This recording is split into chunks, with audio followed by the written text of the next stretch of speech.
Hello there and welcome once again to The Verdict. Mick Cornett with Camp Myers. We're here every week meeting interesting people and dealing with topical issues, and a lot of people are wondering how the price of oil affects the world economy, and of course we're kind of at ground zero sometimes we think here in Oklahoma, and today's guest I think can shed some light on all of that. Indeed, we're really pleased today to welcome back to the set, actually for his 10th appearance, Marc Nuttle, a Norman attorney who specializes in international trade matters and governmental affairs both in the U.S. and outside the U.S.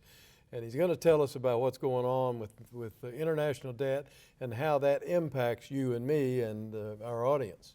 Yeah, it should be a great show. Marc Nuttle, always an interesting guest. It's coming up today after this break on The Verdict.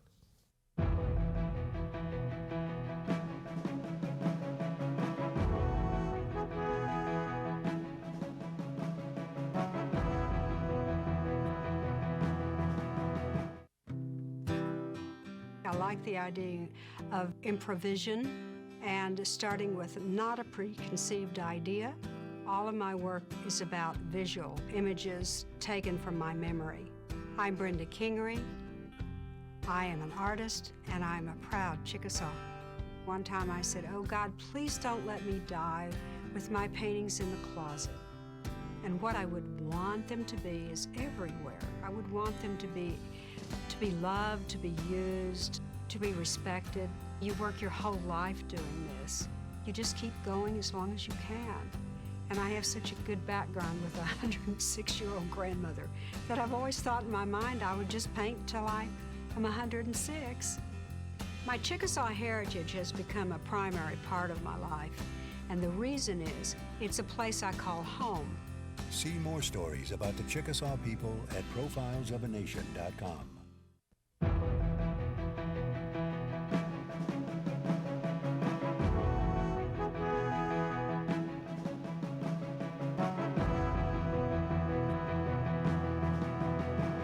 Hello there and welcome once again to The Verdict. Mick Cornett with Camp Myers, and Kent's going to introduce today's guest. As I talked about in the opening segment, we're really pleased to welcome back to the set of The Verdict an old friend, Marc Nuttle. Marc is a Norman, Oklahoma attorney, or at least that's home base for him, but he is also the managing member of the Sovereign Oklahoma Development, LLC. He has spends a lot of his time on international matters. He has advised 5 U.S. presidents on foreign matters. He has served on several Oklahoma governors on local matters as well as an advisor.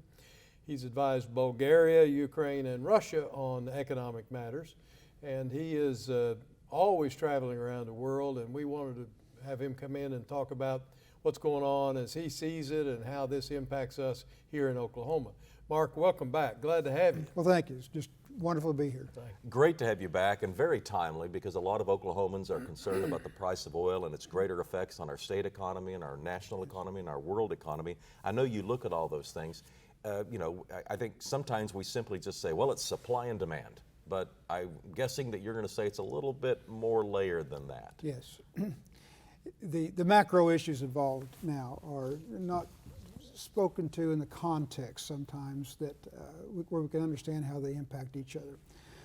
One, we live in a world that is capitalistic on one hand and communistic on the other with China. We're going to talk about that in just a minute, about what that means to currency wars. When currencies become unstable, the first thing that impacts is commodities, which is oil and gas. The second are the oil-producing countries of the world, primarily the Middle East and Russia, don't always make their decisions based upon market indicators. It's more political or geopolitical based on what's going on in the region, and that's what's happened today at the same time when China's economy is faltering. And the third is this macro issue that we've discussed before in this show, Mayor. World debt in general and the ongoing deficits that all countries of the World Trade Organization contribute to it on an annual basis. Only Switzerland can really claim that it balances its budget. It is a drag on the world's economy. It is hurting our ability to grow out of our problems. And now all three of these are manifesting themselves at the same time. We have a map here that I think shows some of the countries that are the biggest players in this conversation. You see the United States in green, Canada and Europe in red, and China's in the, I guess that's a purple or a dark blue. Well, it's trying to contrast it against the United States. These countries and these areas of the world represent 80% of the world's production of goods and services for the world's GDP, and also 80% of consumption. The United States produces about 25% of the world's GDP, consumes 50, Europe about 20, and consumes 30, and China produces what they produce to sell to us here in Europe. There are emerging markets and other things that go on with this map, but when you look at the bookends of the United States and China, the United States is a capitalistic system that taxes profits. There's private ownership. It's the only industrialized country that allows for private ownership of minerals. And the government taxes what you make as individuals. And if it doesn't meet its budget, it borrows money primarily through treasuries. There are other ways to do it, but it borrows money. It is a Western accounting standard that both Europe and the United States adhere to. China is a communist country that does not play by the same rules, and therefore its currency is not based upon the same standard. China has a 5-year economic plan and dictates that back down to the provinces. This is what we will build. These are the dams, these are the roads, not based on market standards or conditions or what the people want, but what a Politburo believes is necessary for economic development. They print the money to pay for those projects. The local provinces then are supposed to produce their own economic activity to pay for the cost of the federal government. In other words, we tax profits from the bottom up. They dictate cost down to the provinces. It's almost like a lease payment. When I represented China back in the early 90s, the western provinces that didn't have a deep water port and have less economic activity, it's almost like a lease payment. They call those guys out there and say, here's the federal budget and your share of it. Just like the Middle Ages and times of kings. Yeah. You write a check and send it to them, then you got to make it back some other way by the authority and control that they give you on the local areas and provinces and cities. Therefore, there's no calibration, no reconciliation with the world economic system. But the problem for oil prices today is this. China is an importer of oil. They had to purchase oil in dollars. Their currency is a yuan. They had to get into that currency into dollars and back into the yuan to be able to implement it inside their country, and they don't know what that currency is worth. We measure money supply, M1 and M2, through what the banks report to the Federal Reserve. This is the money in hand in accounts and savings. This is what we need to facilitate the economic demand of the country at the time, whatever it is. In China, the banks report to their Federal Reserve based upon what they think they're supposed to say, so the economic plan forecasted for the year is on track. Nobody wants to tell the truth. They don't measure M1 and M2 by proper accounting standards, double entry, and knowing exactly what the supply is. And therefore, it's not currency manipulation. You've heard a lot about that in politics. We've got to get the Chinese to stop manipulating their currencies. It's currency mismanagement. It's currency negligence. A communist system does not account for their currency like a Western standard does, the United States and Europe. And now it's coming to the point, as China moves from a labor-dominated economy to a more services economy, whether it be computers or software or the manufacturing of sophisticated equipment, they now have to calibrate and commingle the cost of their input with other countries that are supplying parts and parcels to that same product. And they're having a great difficulty in doing it, and that impacts the price of oil because it makes currencies unstable. So it's trying to put a square peg in a round hole. Exactly, exactly. Well put, Kent, thank you. Well, how does that necessarily impact us or impact the U.S. economy, the inability to reconcile with the Chinese economy? It fluctuates the price of commodities as they have to unravel some of the deals they've made using their currency and now get it back into what should have been a currency that was based on a certified tradable currency and exchange rate. Well, is there a reconciliation method available that could be employed to solve this? Deal by deal, and deal by deal. And the problem is that the IMF is now certifying them as a reserve currency, trying to come up with a standard of what is a yuan worth. So now we can trade it openly against the dollar, and they're having great difficulty in doing it. It's going to take some shaking out, is what it amounts to. Now, the second thing are oil and gas producing countries are adding to the supply of oil, not based upon market conditions. Saudi Arabia, I'll let the other experts say why they did what they did and the decisions they're making, but their cost for producing oil is much less than the United States, or Russia for that matter.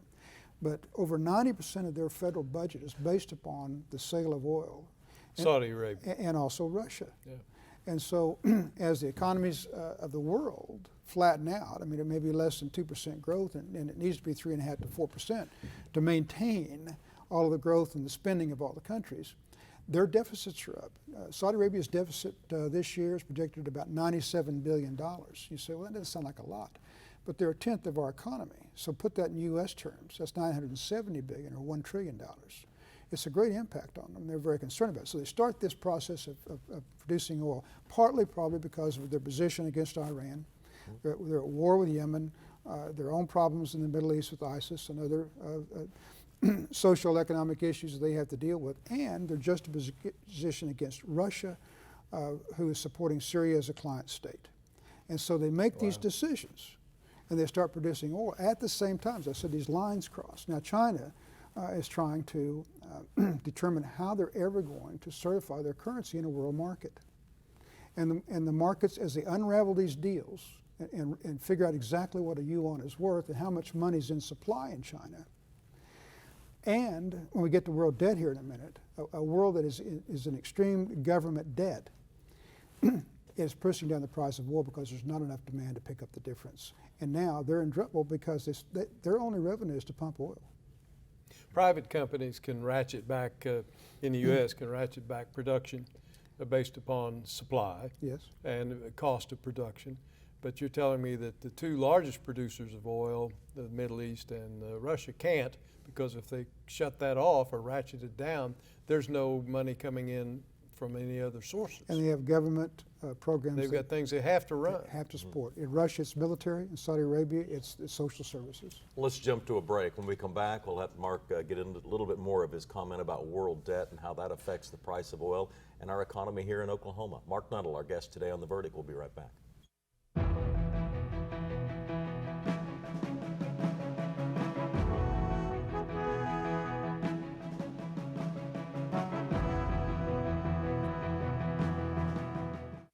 Clean air, water, and land.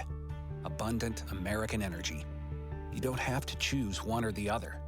Because for Oklahoma and America's future, both matter.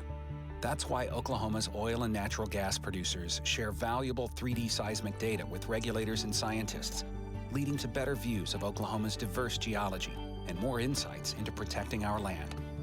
Learn more about these efforts at oerb.com/bothmatter. The good life comes naturally to Tulsa, where nature's beauty is matched with an eye for aesthetics. A legacy of neighborhoods graced with lawns and landscaping and handsome homes. A place that seems to have patented an ideal lifestyle. Bank First is loyal to the quality of life Tulsa assures its citizens, to the priority placed on education, culture, and growth. Loyal to builders who transform raw land into residential charm. Developers who see opportunity and add vitality to Tulsa's economy. Bank First serves both enterprise and private lives that need a loyal partner. It's how we help nurture this city's very good life. Bank First. Loyal to Oklahoma. Loyal to you.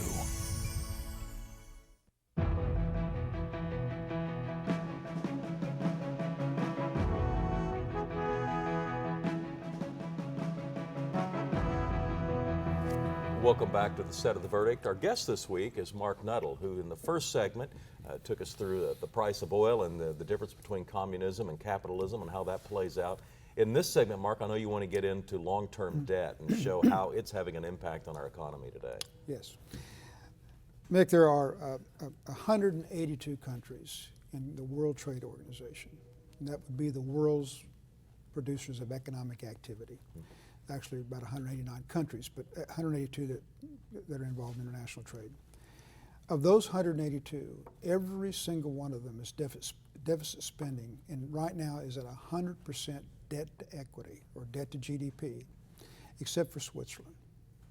And now I'm talking about cash on cash, not contingent liabilities.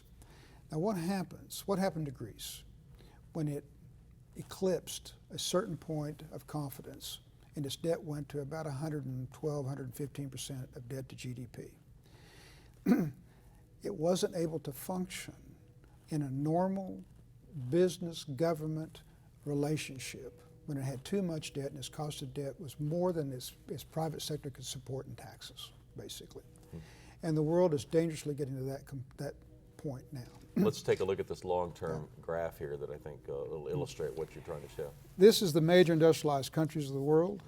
Japan, as we know, has been through 20 years now, called the lost decades. That's the top line. At the top line, its total private debt as a percent of GDP is approaching 650%. UK below that, the Eurozone in general, all European countries right at 450%, and the United States just under 400. Now, this is all debt, private, corporate, public, government debt, but it all impacts an economy's ability to grow because there's a cost to that debt. There's no such thing as debt that doesn't have an interest premium on it in some capacity. If you have money in your pocket, you're not going to give it to me for free and just let me risk it and just give it back to you in its principal component. It's a basic axiom of economics that there is a cost of capital. What's the historical perspective? Okay, now, so when you get past 100%, there is it is consensus among economists that it starts to be a drag on the economy because the cost of the debt exceeds the private sector's ability to pay for it. So let's look at the next slide. Long-term interest rates since actually just after the Civil War. Yeah, it's 1871 to 2014. The average interest rate that the monetary system is trying to dial up, when you hear about the Fed's trying to hit the right target point for an interest rate, is 4.2%. Now why? The bond market needs 4.2%. The Teachers Retirement Fund of New York, which is an equity fund purchased through an annuity to just meet their pension payments, needs about that much money. And that's the straight line across the middle of the graph. bottom, yeah. Yeah, the point is that we have enough data prior to the Industrial Revolution, prior to World War I and II, the Great Depression. This is the number that works as the optimum interest rate for all countries to grow at the maximum potential based on what else they do, their efficiency, their hard work, regulation, or other factors, but that's the interest rate you want. Now what happens though when you're below that for the period Where we of time? are now. About 20% of the economy is put into jeopardy in the bond market, the annuity markets, the financial instruments markets that need a consistent interest rate to produce the products that they produce. So let's look at the last chart and where this has been going. This research is through 2015. This takes you right up to today, and it shows that the rating points continue to drop internationally. In the United States today, the borrowing power, the By cost rating points, you mean? interest rates. Interest rates, Right, okay. yeah. The actual cost of new debt in the United States today is about 0.02%, which is about 4% below what it ought to be. Yeah. Now, if you now hit back to what is optimum, how do you get back to that average of 4.2%? Well, when you're at $19 trillion in debt, and you aggregate that up, even at a blended rate, it's about $800 billion a year in additional interest cost. It's what I call the catch-22. You can't have economic growth without cost of capital. And optimum cost of capital is somewhere around 4.2%. If it's below that, there's a cost for that in the financial markets. If you go above it, if it's too high, there's a cost to that in the equity markets. Now, as long as we keep it that low, economic growth will tarry. In other words, we're at about, you saw last quarter, it's about 0.7%. It needs to be about 2.5. And now China's realizing that what they've done with their currencies, you put these three things together, a primary component of the world's economy being oil and the use of oil, interest rates and proper management of debt and deficit spending, and a currency war between a communist country that's it's the second largest economy in the world. It was okay when Cuba did this. They'd still do it. Or North Korea. But Because they weren't big enough. They don't big enough. They don't impact, we wire around them. They don't impact the GDP of the world, but China does. And this is all coming to a head now. And we have it within our capacity. We've talked about this. Well, who can fix this? Can the Fed have an impact on this? The G8? What would you recommend? No, it's an excellent question. They're running out of arrows in their quiver. There's only so much they can do. Fed. Yeah. They've tried quantitative easing. We've had easy money now for a long period of time. They know. Why is the Fed so desperately trying to raise interest rates? I mean, you hear that now. Chairman Yellen is just trying to find a way to do that because the world's screaming for just some modest return on capital. Well, why? Why not just let the market dictate whatever it is? Because there's not enough demand for the money to raise the rates, and now we're in a catch-22. If you don't raise the rates, I say 20%, some economists say 30% of the market is dependent upon that 4.2%. Now, and you can ride that longer because 70% isn't. And you can measure those two, equities to debt or bonds, over a period of time, but you can't just do this forever. You can't print money forever. You can't keep rates low forever. You have to let it find its equilibrium. And we're at that point. And now it's being exacerbated by China's emergence, trying to recalibrate its currency, and Middle East problems where oil is being produced and pumped for geopolitical reasons rather than market conditions. Let's switch over now to the presidential campaigns and how this might impact all of that. And in the field, you have some extreme capitalists, and you have, without communism, you certainly have socialists in the field. Your views on how the economy is playing out in the campaign?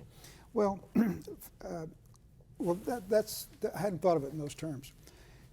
We have slow growth in the United States. Millennials entering the market are not finding jobs, or at least at the level that they thought they would. People are frustrated. Here's the most. So all these things impact this stuff. Again, the government continuing to try to provide services that it can't afford and borrow money to pay for it is the problem. It has to be restructured. We can't borrow our way out of this. We can't print our way out of it. We can't tax our way out of it. And we certainly can't grow our way out of it with this much debt. It has to be restructured. But no one's telling the public that. So there's this frustration. But here's the most alarming stat I saw last week. Prior to the Iowa caucuses. And of course, we're filming the day before in New Hampshire. We've seen this right track, wrong track for a long time. And that 85% of the public thinks we're on the wrong track. And this is the frustration of this global economy going through these conditions and machinations that we're going through right now. And not just telling China and the Middle East knows what they have to do if they want to participate in the World Trade Organization. It's coming to roost. But here's the concern I have. Last week, I'd never seen this before. 81% of the American public believes the federal government is corrupt. Now that's different than wrong track. Yeah. And that's different than I don't trust them to make the right decisions, or they're incompetent, which is 85 disapproval rating of Congress. Because I may disagree with them on policy or what their ethic is, but corrupt is a strong word. And when you get to that point, you get people like Bernie Sanders saying we've got to change the whole system. 1% is causing all this. We've got to have redistribution of wealth versus nationalism on the other side, which is more what Donald Trump's talking about. Neither one giving great specifics, but I can tell you this.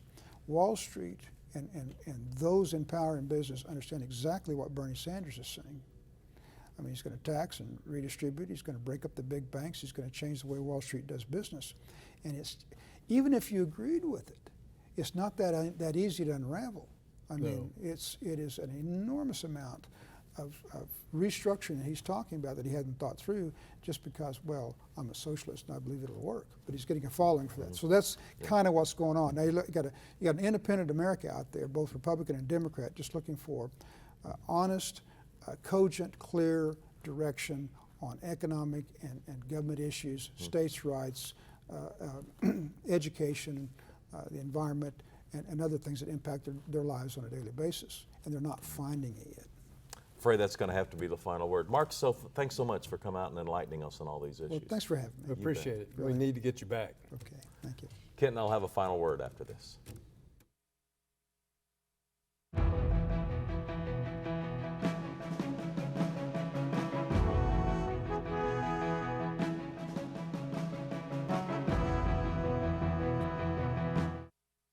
There are now 11 million of us who live here and work here. I was 15 when I came here 6 years ago. I raised my family here. I drive my truck to my job every day. The only difference between now and 6 years ago, I do it legally. I wanted to.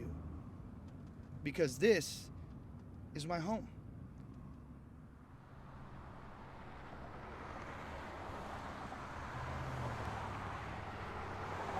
All children deserve a life of hope and love, but sometimes they experience a life of pain, neglect, and abuse. When that happens, each child deserves all the quality assistance and representation that can be offered in our legal system. For more information, call 23-CHILD. Oklahoma Lawyers for Children, helping to bring hope and love back to the lives of abused children. You will always be mom and dad to me. We are a very conservative family, and we believe in old-fashioned family values. We have a loving home there, and we love kids, and we have 5, 6 of our own. And but I had no idea we were going to go into adoption, but it's been very gratifying. You will always be mom and dad to me. The Journal-Record is pleased to be a sponsor of The Verdict. The Journal-Record, since 1903, the best source of Oklahoma business news and legal information. And for almost 30 years, Oklahoma political, government, and business leaders have turned to the McCarville Report for accurate, reliable, inside information. Visit the McCarville Report online.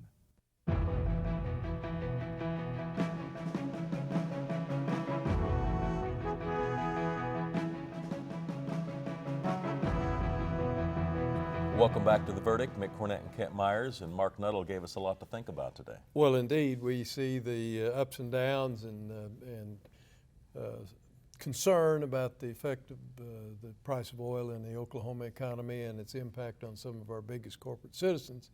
And we can see from what Marc told us today that that is simply only part of the equation, that it goes well beyond that and it has international ramifications.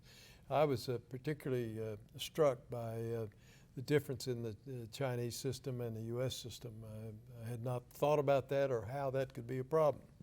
It certainly did make me think a little bit too. All right, we have some website information. You can find more information about Marc at marcnuttle.com. That's MarcNuttle.com. And we have a website, theverdict.tv. Love to hear from you about a guest you'd like to see on an upcoming edition. That's going to do it for this week's show, though. For Kent, I'm Mick, and we'll see you next week right here on The Verdict.